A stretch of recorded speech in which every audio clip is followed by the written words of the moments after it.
welcome as Kyojin.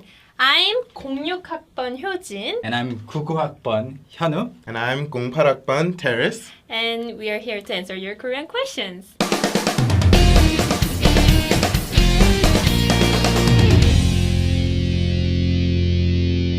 Ask Kyojin. This is going to be really exciting Yes. for many people who have been wondering about what Korean university life is like in Korea, right? So in the intro, I said I'm 06학번. That means that I entered in the university back in 2006. A long time ago. You're so young. I'm jealous. Two different opinions.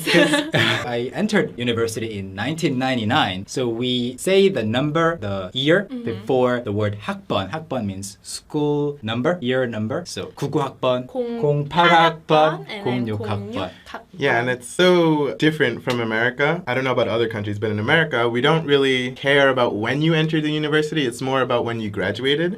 So I graduated in 2012, so it's more common for me to say I'm part of the class of 2012. Class of 2012. Yeah. So in Korea, it matters when you enter university and nobody cares when you graduate, except for your parents, of course. For example, Hyunwoo, when did you graduate? I entered university once again in 1999. When I was 9 years old. When you were 9 years old only. And I graduated in 2008. I was actually going to the school back in 2008. Yeah, we were in the same school. But we didn't know each other back we're then. all, incidentally, we're all from the same university, Korea University. I entered in this year, she followed, and Terry's followed. Yeah. So when you graduated the year I started college. I guess so, yeah. Has your vacation started? Not yet. Not Actually, yet. my finals end next week. Right now we're in finals period. Oh, aren't you supposed to be studying? So talk to me in Korean is more important than you're studying, right? Of course.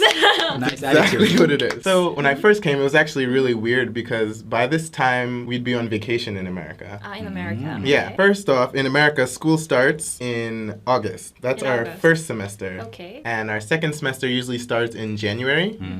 But it's opposite in Korean. yeah. The first semester starts in March. March. 3월. And their second semester starts in September. September. 9월. Makes no sense to me. Whatever. But on the plus side, the Korean winter break is much longer than our winter break. Yeah, I guess About it's 2.5 months. Yeah, 2.5 Yeah, months. we go to school from August to the end of December, and then we start school in January. It's really short. Really sure. It's just a Christmas break? Yeah, pretty much. It's like 2-week Christmas break, maybe like plus a week. So in most Korean universities, you start your first semester in March, and then you have midterms around April. And Like then, late April. Yeah, and then you have finals in June, right? Yeah. Yes. I mean, it's great that the school breaks are long and people, like students, enjoy their free time much more than during the semesters. But the semesters, I feel, are too short. Like you really. Too short. I mean, Oh. usually it's 14 weeks, 15 weeks, and what can you do within 14 weeks' time? Well, I took like 18 to 21 credits in one semester, so I'd say I spent very hectic semesters. I see. I say you can do quite a lot in 15 weeks. Yeah. I mean, like you enter in March, like first or second weeks are usually not regarded as the Yeah, official just semesters, semester introduction. weeks. So even if you skip classes, the professor will not be able to actually give you an F just for that. So people don't go to classes that often. That's first not week. true. Sound like you're speaking Yeah. from experience. And then all of a sudden you have this festival period coming up soon, and right after that you have midterm exams coming up, so all the classes are either canceled or shortened, and then you study for about a month, and then you start preparing for the final exams, and then after that it's over. So You seem like you mastered the Korean college system. I mean, the man went to the school for 10 years. yeah, so I feel like I always felt like the semesters were too short for me. Well, Actually, just a second ago, you said festivals and like how classes are canceled because of festivals. Yeah. In America, I can't speak for every school, but there's no big celebrations like we have here in Korea. So I thought it was really amazing. Like at Korea University, there's this big festival called Goyeonjeon. That's in the autumn. And it's a big festival where people from Korea University and Yonsei University, they get together for these sports festival and they like play baseball, soccer, and other sports. Five sports, I guess. And like they all meet in a big stadium. Our school wears red or crimson and their school wears blue and they like cheer, and it's just a big festival. And it's a big festival, but I think that's more Korea University and Yonsei University specific. But other universities other than Korea University and Yonsei University also have festivals, their own festivals. Usually in May. Yeah. And it lasts around a week. They have like a big festival one day. They invite all these K-pop stars as well, and they, just enjoy it like a concert. And then other days, that one day, what do? I remember we set up all these like stall kind of thing.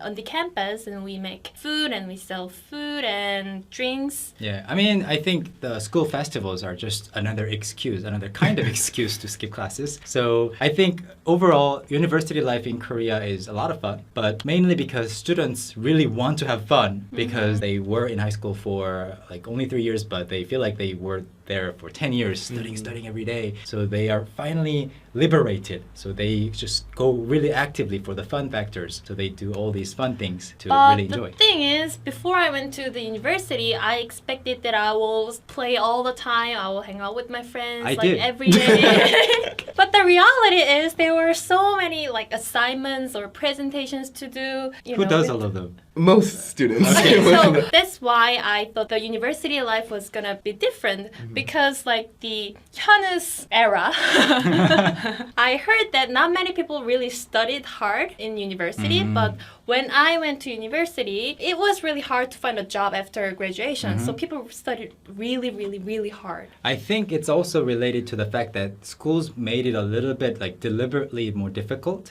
to graduate. They started adding requirements in order for you to graduate. So, and for example, I didn't need to do anything to graduate. I took all these classes, required classes, of course, but I think my 후배s, younger students than me, they had to either take the TOEIC test or they have to write some kind of essays, but I didn't have to do anything in particular in order to graduate. If I actually filled all the credits, I was able to graduate. Like you had a nice, easy time. Yeah, I was lucky, I know. For me, I studied English language education, and in my department, in my major, I had to take 140 credits, and I had to take Hanja, Chinese character test, and then I need a certain points for TOEIC or TOEFL, and since I double majored in Japanese, I need the Japanese proficient test.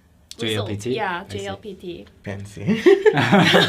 In America, it's the same. Like, depending on your major, you have different requirements. Like, I was a linguistics major, so I had to take a certain amount of foreign language classes. Obviously, I took Korean. And also, before, we were talking about, like, assignments and stuff, but I feel like in America, we get more assignments than we do here in Korea. Like, in Korea, I feel like it's sort of hard to study for a class because in class they just lecture you and like it's pretty much you have to learn by yourself. But I feel like in America you get homework assignments, and if you do the homework assignments you like understand it. So when you take a test you can like look over your homework and read the notes and it's easier. But in Korea there's not a lot of homework, so before the test you're like studying everything, and like when you finally get the test paper you're not sure how to like solve the problems. So does that mean that you want more homework? I think homework would help more. Okay, I'll make sure that your professors watch this video. But it's fine. It was a little tough for me because, I felt that I had a lot of assignments and presentations to give. But I learned how to make my university life a little easier because, you make your own time schedule for your classes. So I didn't take any classes on Fridays for 2 years before I graduated. So I was 주사파. 주사. So 주 is a week, and 사 is number 4, and 파 is like a group, clan or something. So 주사파 is usually a name that you use for people who only have classes 4 times a week. So it's really clever if you do it that way. You go to school 월, 화, 수, 목, and then you have a 3-day weekend. So that's awesome. I tried to do that, but I always had one morning class like on Friday, and couldn't do it. So right now I'm 주삼파. Because I come to the office on Tuesdays and Thursdays, and I take classes on Monday, Wednesdays, and Fridays. I see. You know what? But many people who are actually from other cities, I was living just 3 minutes away from the university campus, so I didn't mind actually going to school every day because I had to just wake up 10 minutes before class, just brush my hair and go. And I have another word to introduce. 팀플. Do you know what it is? Well, I You didn't had do timple? much team plays. Play. Yeah, I didn't do much of it, but I did some team plays, which is just like group activity, like group preparation for presentations. So you used the word 팀플. Team play, I think it came into existence when I was around like in the third year. Ah, okay. So you didn't use the word from... Not much, not much. Ah, So it's that's pretty interesting. much like when you have a group activity or a group project that you have to do, and you know you have 4 or 5 people to work together, and for some reason they put these 2 English words together. Team play? Team play. There's no playing involved, but they put it together and it became timper. Team play. And a lot of students use Tone, which is a PC messenger. It's sort of like program? AIM in America we used to have. Or KakaoTalk these days to do 팀플. Yeah. Right? Even though I didn't really go to school when I was going to school, we didn't really use KakaoTalk. I'm quite old. And I have a question. In America, you have like sorority and Fraternities. Yeah. fraternities. What do we have? We don't have sorority or fraternity clubs. We do have something that is similar, which is 동아리.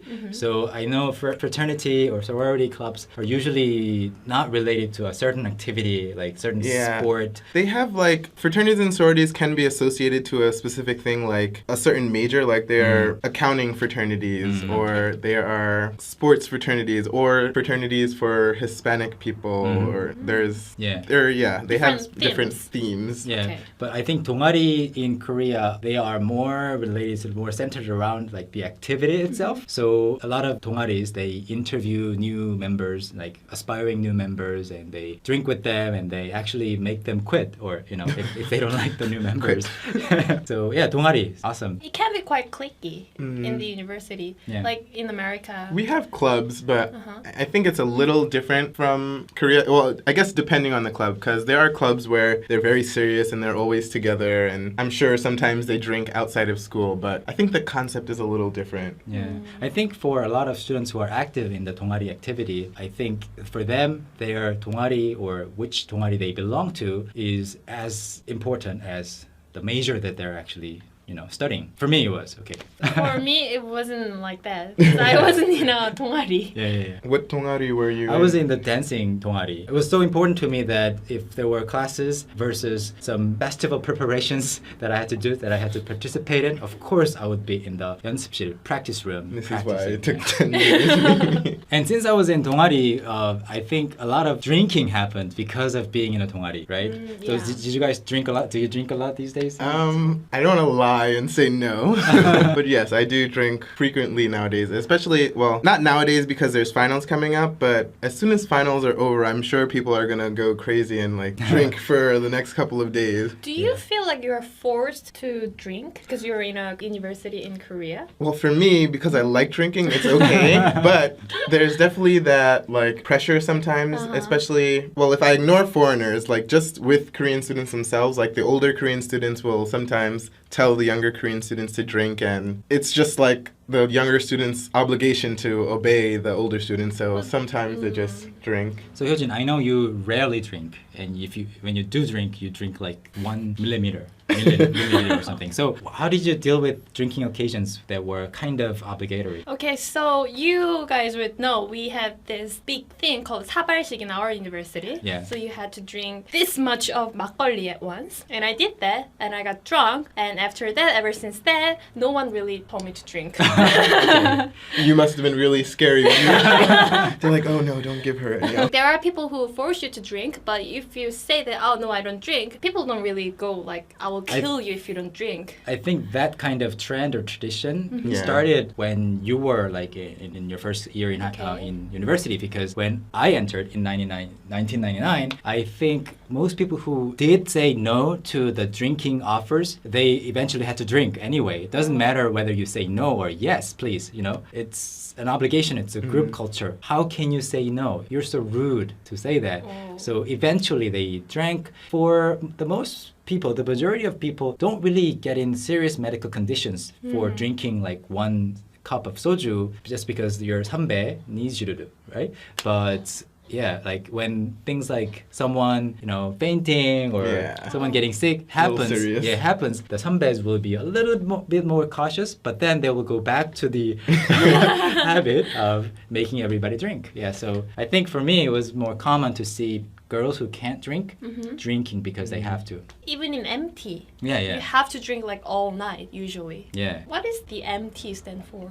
MT stands for membership training, another interesting collaboration of English words. And it's like a group of students, maybe a club or just friends. They go somewhere outside. Well, they all together go to a place and they usually rent like a villa or a Yeah. big room. They do it because if you drink in Seoul or in the city, you have to go home. But Yeah. if you go on a trip to a remote area, you don't have to go home. No one can use the excuse of my mom is waiting. So they have to drink all together. And they think that kind of builds the network. Yeah, it's like a way for them to get closer, even though some people may dislike it. So they all drink all night and then they all just sleep on the floor with their blankets. And it's quite a fun experience. But for foreign people who may be worrying like, oh, if I go to Korea, am I gonna have to drink every day? Usually I feel like they're very considerate because they know people are foreign and they know like some people may not drink. And like Hyunwoo said before, the trend where they force people to drink is sort of dying out. Yeah, so yeah. if you like drinking, you'll have a lot of fun. If you don't like drinking, then just drink water. Yeah, if you also like drinking, I think you will be able to enjoy the fact that your 선배s, older students, will buy you drinks. You don't Yes. have to pay a thing. So, 선오빠, what's 선배? 선배 is like 선, which means first, 후 means later. So 선배 is someone who is older. So we all went to the same school. So I'm the biggest 선배 here. 효진's 선배 to Terrace. So it's kind of like the 오빠, 누나, 언니, 형 concept. And So even for the people who is the same age as me, if they enter the university before me, that could happen if they went Yeah. to the school first. and they're 선배s too. Yeah. Yeah. Even though they are not my 언니 or 오빠, they can be my 선배. And there are people who enter the university next to me 1 year later, even though they are the same age as me, they are 후배 to me. Yeah. So I actually have some friends who are older than me, but they entered university after me. Okay. I try to call them my hubes, but they just don't. They don't accept it. So we talked about a lot of things that Yeah. Korean university students do. I think it's a good opportunity for Korean young people to actually enjoy freedom because, I mean, even though Hyojin said there are lots of assignments, it's nothing compared to high school, right? True. So I think I really enjoyed my university life. That's why I stayed there for such a long time. And it's also a sad fact that people have to prepare like for a long time to get a job these days. Like for many, many years, they study for these tests that they have to have the score of, right? So I think it's sort of the same. Like when you're in high school students study to death for the 수능 exam, which is Yeah, like college. in America, the SATs. I don't know about other countries, but there's a big standardized test that you have to take if you want to go to a big university. And you only have one chance each year. Luckily in America, we have a couple of chances, but in Korea, there's only one chance every year. So Yeah, I didn't get to use my 수능 score eventually, but on the eve of the 수능 exam, I got really, really sick. So I was living in the school dormitory, and the administrator asked me if I wanted to go home or not. But I said, I'm going to stay here and I'll go to the exam place directly from here. But then I had to go home because I was so sick, and I had to be taken care of by my, looked after by my mother. So we were almost thinking that I had to skip the test. And that would mean that I would have to study for another year just to take the test again because I Really? skipped it. But luckily, the next morning I was fine again and I could take the test. I think that's a really bad system. I think they should at least be more than one chance per year because there are going to be cases like that where somebody is really sick and they can't take the test. Or you might be having a bad day. Yeah. Or you might fall asleep during the test like me. It's really easy to fall asleep because Yeah. like the SAT too, it's so long and it's just like so hard to focus. I'm like, What the science and the humanities exam is like 2 hours and 30 minutes long, right? Not for us because I didn't take the science I see. test. It was different. We So- will talk about Yeah. it in So another there's video. this one test session that is over 2 hours long. So Okay. Yeah. Thank you guys for being in the video with me. thank you. Because I know I graduated from the university like 2-3 years ago and I don't really remember much. But I know that Hyunwoo remembers a lot because he went to the university for such a long time and Terrace is going to the school at the moment, so it really helped. Oh yeah, do you know about the new, like, I don't know if it definitely wasn't there when you were there, but they like built a new media hall, and there's like I don't need there's that. like a movie theater. Yeah, that's one of the bad things when you graduate. You go back to school one day and there's this really nice thing that wasn't there before, and all the new students are enjoying it. Yeah, there were so many things that were not there when I was in school. So yeah. But They're also still, building a new dorm. you have the finals, we don't. And, Anyways. and younger students get to pay much more. So, I know. To me, it's very cheap because Compared to tuition in America is like, I don't even want to talk about it. I see. I think I only paid half of what, or less than half of what university students these days are paying. He's that old. Anyways. Thank you guys, and I will see you guys next week. Bye. Bye.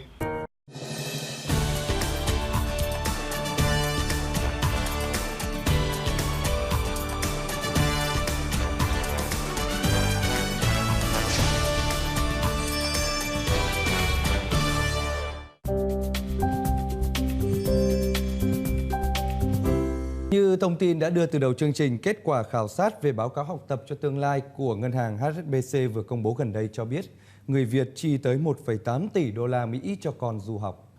Và theo bản báo cáo học tập cho tương lai của HSBC tiết lộ thì nhiều bậc cha mẹ đặt kỳ vọng cao về mặt giáo dục cho con cái. Hơn 50% phụ huynh cho rằng tốt nghiệp đại học là chuẩn tối thiểu cần phải có để con cái họ có thể đạt được những mục tiêu quan trọng trong cuộc đời. Cuộc khảo sát hơn 5.550 phụ huynh tại 16 quốc gia cho thấy 77% bậc phụ huynh sẽ cân nhắc cho con cái học đại học hoặc sau đại học tại nước ngoài nhằm để trang bị cho con một khởi đầu suôn sẻ trên thị trường việc làm. Tại Việt Nam, theo Bộ Giáo dục và Đào tạo, có khoảng 125.000 sinh viên Việt Nam du học ở nước ngoài vào năm 2013. Con số này đã tăng 15% so với năm 2012 và là con số tăng nhảy vọt kể từ giai đoạn 2008-2009. Sinh viên Việt Nam được cho rằng xem việc học cao hơn ở các trường ở Mỹ là tốt nhất trên thế giới và xứng đáng với khoản đầu tư lớn. Vào năm 2013 thì có khoảng 1,8 tỷ đô la Mỹ đã được chi trả cho các khoản chi phí liên quan đến việc du học ở nước ngoài, chiếm khoảng 1% GDP của cả nước. Vâng, có thể thấy việc du học quả là một việc đầu tư rất lớn lao của cả các bậc phụ huynh và các em học sinh. Vì thế chúng ta không thể trông vào may rủi hoặc là thiếu thận trọng trong quá trình chuẩn bị. Nhiều du học sinh Việt Nam đã làm rạng danh gia đình và đất nước, nhưng cũng có những trường hợp du học thất bại gây tốn kém và khó khăn cho gia đình và cho các em. Điều này cho thấy bước tư vấn chuẩn bị trước khi đi du học là hết sức quan trọng. Nói đến việc du học tự túc thì chúng ta có thể liên tưởng ngay đến chi phí lớn lao cho việc ăn học, các khó khăn để xin visa vào một số quốc gia phát triển quen thuộc, rồi kế tiếp mới đến vấn đề ngoại ngữ và khả năng thích ứng của học sinh. Phụ huynh thì cần thận trọng lựa chọn những đơn vị có uy tín để tư vấn cho con em mình. Trong những năm vừa qua, bằng sự tận tâm của mình, đội ngũ nhân viên của công ty Vision Global đã góp phần mang lại những bước đệm vững chắc cho các em học sinh trong quá trình chinh phục tri thức tại các quốc gia phát triển. Tất cả những bước như tư vấn chọn trường, ngành học, chi phí, cung cấp tài liệu du học, hỗ trợ chứng minh tài chính, làm hộ chiếu, dịch thuật, luyện phỏng vấn, v.v.